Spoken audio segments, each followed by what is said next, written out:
The landlord soaked mosquito coils in an aphrodisiac meant for sows, and after they were fully saturated, he took them out to dry. Then, he lit the mosquito coil and placed it in the room of a father and his daughter, staring intently at the surveillance monitor, eagerly waiting for the scene he had imagined to play out. Under the drug's effects, the father felt unbearably hot even after splashing himself with cold water. He looked at his adorable daughter, struggling desperately to suppress the twisted thoughts in his mind. 装什么装？你实在别给你自己良心看吧，早晚都有动手的。 He was the landlord of this apartment building, a man who seemed unremarkable on the surface but was twisted to the core inside. He had inherited a villa from a distant relative, and after renovating it, began renting it out. No one knew that in every rented unit, he had hidden cameras placed in concealed corners, allowing him to watch his tenants' every move from a godlike perspective. At first, it was just out of boredom, to satisfy a private fetish, but soon he realized that his tenants were stranger than he could have imagined. The landlord kept detailed observation records for each tenant, knowing all of their weaknesses and desires. In Unit 101 lived Min Hui, an office worker who dressed impeccably for her corporate job every day, but at night her room turned into a revolving door for different men, disturbing the whole building. She used her looks and figure to get the promotions and pay raises she wanted. In 102 lived Kuosheng, a man even more twisted than the landlord. After divorcing due to domestic violence, he spent every night using binoculars and a stethoscope to spy on the neighbors below and across the street. But the landlord knew he wouldn't remain just a voyeur forever.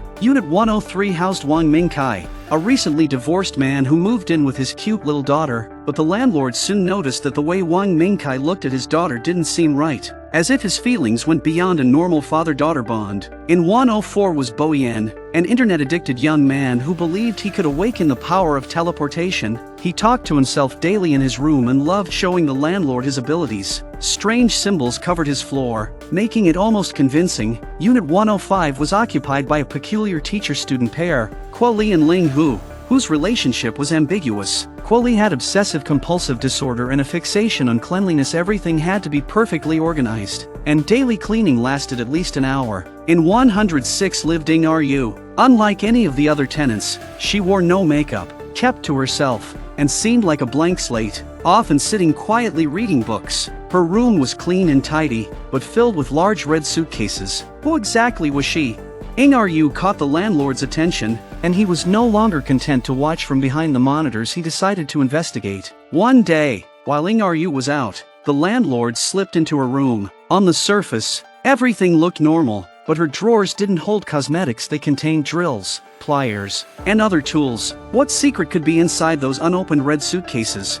Before he could find out, the sound of a key turning came from outside. Ing Ru had returned with a man. The landlord didn't have time to escape, so he hid under the bed. Peeking from underneath, he expected to witness something intimate, but instead saw Ing Ru hand the man a cup of tea, then undress and lead him into the bathroom. Moments later, a muffled thud echoed out. Curious, the landlord wanted to see what had happened, but Ing Ru emerged alone from the bathroom, bending down to pick up her clothes. Her eyes flicked directly under the bed as if she knew he was there. That single glance sent the landlord's heart racing, but Ing Ru did nothing. She calmly got dressed and left. Only when the room was silent again did the landlord crawl out, walking to the bathroom to find the man lying motionless in the tub. Panicked, he rushed back to his own room, picking up the phone to call the police, but at the last second, he hung up. His eyes stayed locked on the monitors, desperate to see what would happen next. The phone kept ringing, his curiosity swelling, almost feeding off his anticipation. An hour later, Ing Ru returned carrying a bag. She went back into the bathroom, shut off the water, and what happened next would haunt the landlord forever. Ing Ru sealed the man's mouth with glue and connected colorful liquids to his body, as if marinating something. The man's muffled cries seemed to fuel her, and at the most intense moment, Ing Ru knocked on the landlord's door. After a moment of tense hesitation, the landlord opened it. 嘿，房东先生，你叫忍如，家里有事吗？可以跟你借打火机吗？打火机，我不抽烟，可是这个东西脚下就应该有。等我一下。 Everything that followed felt like a performance. The white candles she lit signaled the man's grim fate. By morning, Ing Ru put on a raincoat and picked up a knife. Watching from the monitors, the landlord was exhilarated. He never expected such a quiet, gentle-looking woman to do something like this. The suitcases in her room were trophies from her past victims. It was unbelievable. Meeting on the rooftop, they spoke for the first time, instantly feeling a twisted connection. 你有没有想过，你的人生已经到了尽头？到了尽头，我的人生是无聊，但是日子还是要这样过下去吧。尽头不是指死亡，也不是说不能舒舒服服把日子过下去。尽头是没有变化，周而复始，过着没有可能性的人生。Ing Aryu's philosophy of carving open life's final chapter unlocked the landlord's own dark side. Ing Aryu invited all the tenants to a dinner in the kitchen. The table was filled with meat dishes, fragrant and enticing. Everyone ate with delight, praising Ing Aryu's cooking. Kuo Li and Ling Hu flaunted their affection. Kuo-shing showered Min Hui with attention. Wang Mingkai expressed his gratitude to Min Hui for helping his daughter study, and Bo Yin focused entirely on the meat. The atmosphere was warm and lively except for the landlord, who didn't touch the meat, only eating rice, because he knew exactly where that meat came from. Watching them eat, he felt no fear, only excitement. In this twisted game, he didn't want to lose. He wanted to be the director, with the unsuspecting tenants as his cast. He began using psychological tricks and physical interference to stir up their darkest impulses. He made a copy of all the tenants' keys, then posted a notice claiming his set had been lost, leaving them right outside Kuo-shing's door, knowing he wouldn't return them. As expected, Kuo-shing took the keys straight into Min Hui's apartment, lying in her bed, wearing her clothes, even using her toilet. One night, by another stroke of chance, Kuo-shing barged in, thinking he could save her and win her heart. He even said, "I don't care about your past, as long as you only have me in your heart from now on." But Min Hui humiliated him instead. Enraged, he shoved her to the ground, kicked her hard, and stormed out. Next was Wang Mingkai's room. The landlord laced his mosquito coils with a desire-inducing drug, making Wang Mingkai wrestle every night between morality and temptation. As for Bo Yan, the landlord spiked his drink, stripped him, moved him elsewhere, then neatly folded his clothes to make it look like he had teleported. And so, the tenants lived the lives the landlord had scripted, Kuo-shing sneaking into Min Hui's room nightly, Wang Mingkai lighting the drugged mosquito coils, Bo Yan waking up naked in different places, convinced his teleportation was real. Meanwhile, Ing Aryu kept bringing back both men and women, with no one knowing what became of them, watching their lives spiral. The landlord savored the power of controlling others, but it still wasn't enough. The real chaos he wanted hadn't begun yet, so he pushed things further, moved pillows and toothbrushes in the teacher-student's room, a stranger's spoon in their trash, unfamiliar hair on their bed. Suspicion cuts deeper than any knife. One day, Ing Aryu returned with another victim in her suitcase. The landlord, unable to stand it any longer, knocked on her door, trying to stop her. 要进来坐一下吗？方便吗？什么声音啊？你养猫吗？是人哦。But Ing Aryu had no intention of stopping. This made the landlord realize he wasn't ruthless enough. He drugged Bo Yan again and placed him in Kuo Li and Ling Hu's bed, leaving behind incriminating after evidence. Then hid to watch. When Kuo Li came home and saw a strange man in bed, she thought Ling Hu had betrayed her. Ling Hu came in moments later, saw the scene, and believed Kuo Li had abandoned her. They erupted into a fierce argument. Bo Yan woke during the fight, naked between them, convinced his teleportation had caused the mess. Apologizing over and over, Ling Hu had enough, didn't believe him, and threw him out. The fight escalated. Ling Hu, torn between anger and love, grabbed a knife, wanting to die together. In the chaos, Kuo Li accidentally stabbed Ling Hu to death. After calming down, he cleaned the room and lied to the landlord when he called to check in, unaware he had seen everything on the monitors. While he went out to dig a hole for the body, the landlord acted again to make things more fun. As always, he drugged Bo Yan, hid Ling Hu's body under the bed,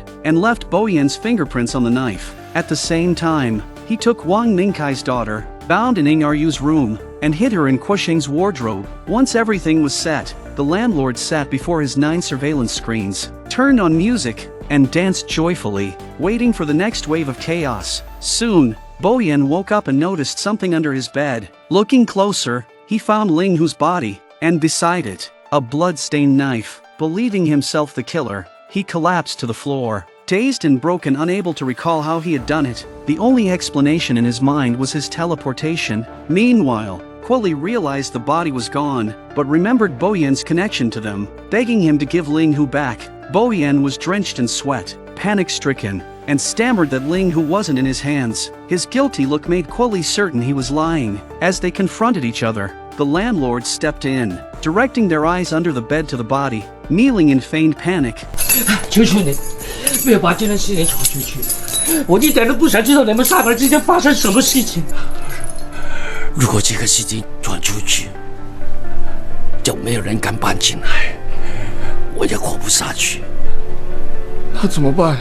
So the three silently agreed to dispose of the body. Urged on by the landlord, they dismembered and bagged it in black plastic for disposal. Elsewhere, Kuo-sheng returned to his room, hearing strange sounds from his wardrobe. Opening it, he was shocked to find Wang Mingkai's daughter inside. He had no idea who had put her there, and her mouth was blocked with a rat. At that moment, Wang Mingkai knocked on the door after failing to find his daughter in Minhui's room, where she often did homework. Minhui told him, "Ask Kuo-sheng." He found everyone's keys. Wang Mingkai kept pounding on Kuo-sheng's door, desperate to get inside and find his daughter. Kuo-sheng quickly threatened the girl, telling her, "Don't make a sound, and don't accuse me of anything." But in his panic, he accidentally smothered the already weak girl to death. He hurriedly shut the wardrobe, tried to calm himself, and opened the door pretending he had just woken up. He planned to appear completely calm, but Wang Mingkai noticed something was wrong. Not believing him, he stormed into the room to search. By chance, the wardrobe door wasn't shut properly and swung open on its own.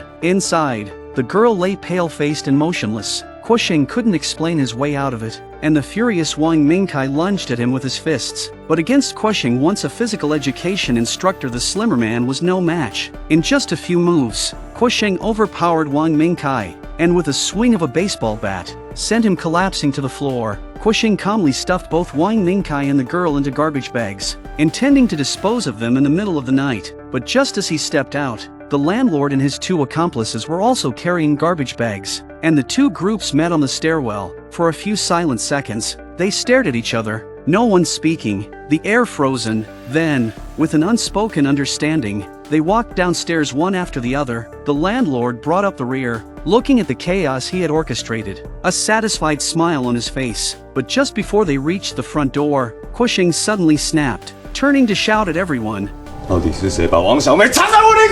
The first person he suspected was Boyan, because Boyan was always muttering about being able to teleport. The landlord and Ing-Ryu exchanged a glance, sharing an unspoken understanding. Kuo-sheng pressed for answers relentlessly, but in the middle of their shoving, a garbage bag tipped over and Wang Mingkai's head rolled out, landing right at Minhui's feet as she came downstairs to check the noise. Minhui looked down, her face draining of color. When she looked back up and locked eyes with Kuo-sheng, she let out a piercing scream that echoed through the building. At that moment, the landlord, standing at the stairwell corner, signaled to the other three. They instantly understood and rushed forward, overpowering Minhui. The perfect scene. Not long after, the landlord went to the police and turned himself in. He refused all legal assistance and calmly told a horrifying tale. "In my building, there were a group of twisted tenants. Ing-Ryu was a killer. Ling Hu was murdered and dismembered by Quilly. Wang Mingkai's daughter was kidnapped by Ing-Ryu but suffocated by Kuo-sheng. And when Minhui discovered the truth, we all dealt with her together. I was the only normal one, forced to act in self-defense." The police were both shocked and suspicious. As they investigated, the truth began to emerge. The landlord's name was Chang Chia-chun, once an outstanding detective. 10 years earlier, he had worked on a serial murder case. The killer, Huang Xilang, was brutal and cunning, murdering 7 high school girls. One of them was Chang Chia-chun's own daughter. Huang Xilang faked insanity, convincing the court he was mentally ill, and escaped justice. Every officer on the case believed he was faking, but this trick misled the judge into ruling he had a mental disorder. Determined to prove Huang was sane and make him pay for what he had done and to avenge his beloved daughter, Chang Chia-chun gave up his chance at promotion and volunteered for a secret police mission to go undercover in the psychiatric hospital as a patient. Disguised as a patient, he began his investigation, but found no leads. Then disaster struck. His superior officer, who oversaw the operation, was in a car accident a month later and fell into a coma. From that moment, no one could verify Chang's true identity. The psychiatric hospital deemed him a danger to others because of his aggressive behavior, and under Huang Xilang's manipulation,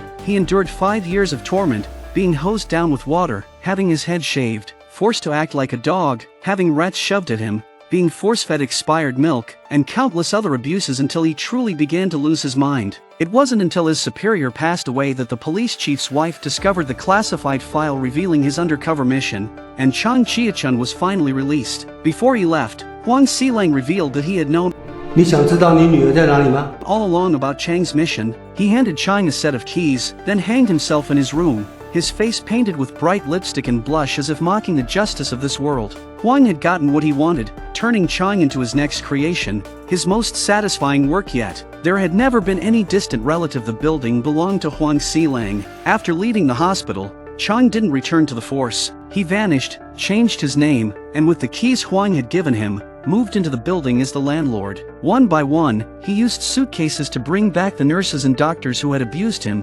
torturing them in exactly the same ways Huang had treated his victims and he himself had been treated. Finally, he cooked their bodies into dishes for his tenants to eat. As the police dug deeper, they concluded that every story about the twisted tenants had been fabricated. The tenants were real, but Min Hui and Wang Mingkai were actually husband and wife, and the girl was their daughter. A happy family. Bo Yan was a top student at a prestigious university, far too intelligent to believe in teleportation. Kuo was a university professor and openly gay, making it impossible for him to have been spying on Min Hui. Kuo Li was a moving laborer suffering from a serious illness, hardly capable of killing anyone, and Ling, who didn't even live there, he was just Kuo Li's nephew, visiting occasionally. The real tenants, after discovering the landlord's crimes, had been packed away on the rooftop. And Ing Ru? She never existed. The landlord had placed a filter over his own memories, refusing to accept that his daughter was gone. Ing Ru was the adult version of his daughter, he imagined, and every conversation on the balcony had been him talking to himself.